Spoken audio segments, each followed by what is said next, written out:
हल हो। आज भी नारियों का सम्मान वही होना चाहिए, लेकिन गौर करने की बात है, बुद्धिजीवी समाज आप लोग बैठे हुए हैं, इन्हीं के बात के अनुसार मैं कहना चाहूंगा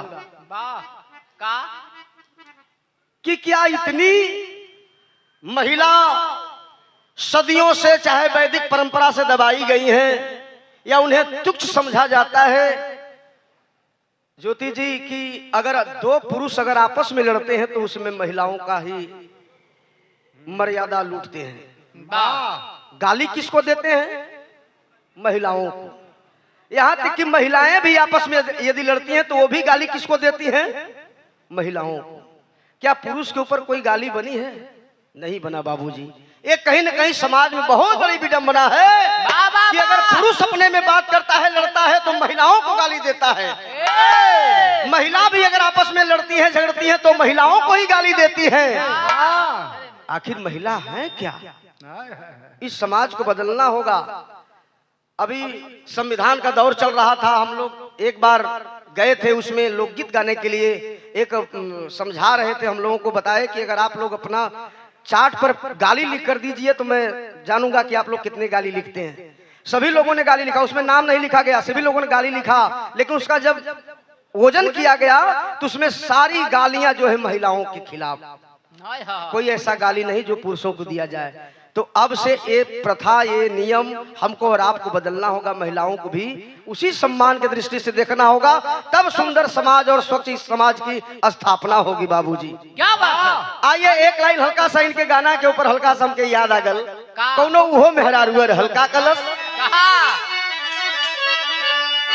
अरे अली जवने दीना हम गवना पिया, झारी कैली पलंग पर बिछवना पिया,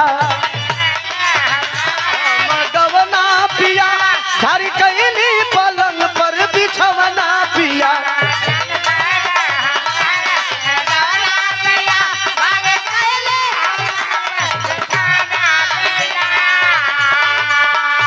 अली जवने दीना हम गवना पिया, झारी कैली पलंग पर बिछवना पिया। अरे दूध पी के गरम, अरे कवन कैनी करम, दूध पी के गरम कवन कैनी करम। दूध दर्द उठल छतिया में, कमर कमजोर, कमर कमजोर का दिहनी ये राजा पहिला रतिया में, कमर कमजोर का दिहनी ये राजा जी पहिला रतिया में, कमर कमजोर का दिहनी ये राजा पहिला रतिया में। दूध पी के गरम कवन कैनी करम, दूध पी के गरम कवन कैनी करम। दर्द उठत बछतिया में, कमर कमजोर, कमर कमजोर को दिहनी ये राजा जी पहिली रतिया में, कमर कमजोर का दिहनी ये राजा पहिली रतिया में, कमर कमजोर का दिहनी ये राजा पहिली रतिया।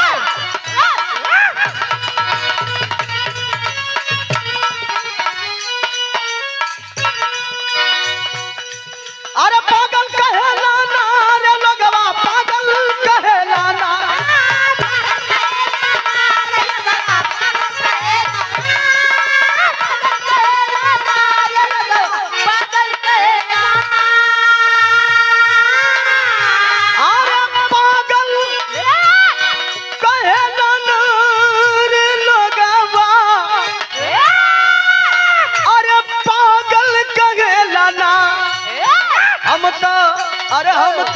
अरे हम तो नहीं हर कबाड़ी रसीली रे लोगवा, पागल कहेला ना।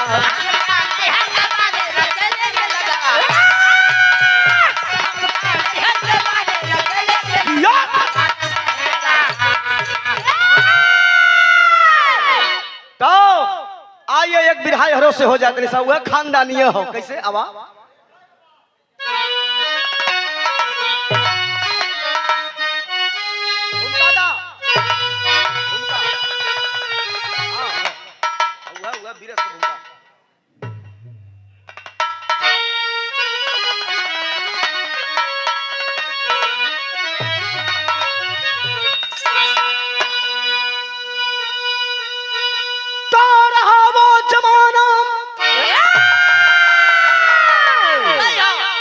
रहा वो जमाना रहे वीर बंका अरे देगा तलवार पर जो अरे जमाना नचाए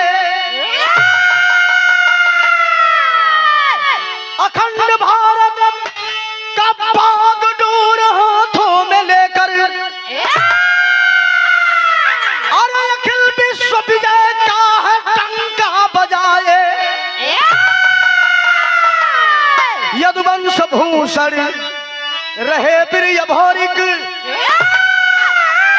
संग जौहर का जिनके गुजरे धुन तराना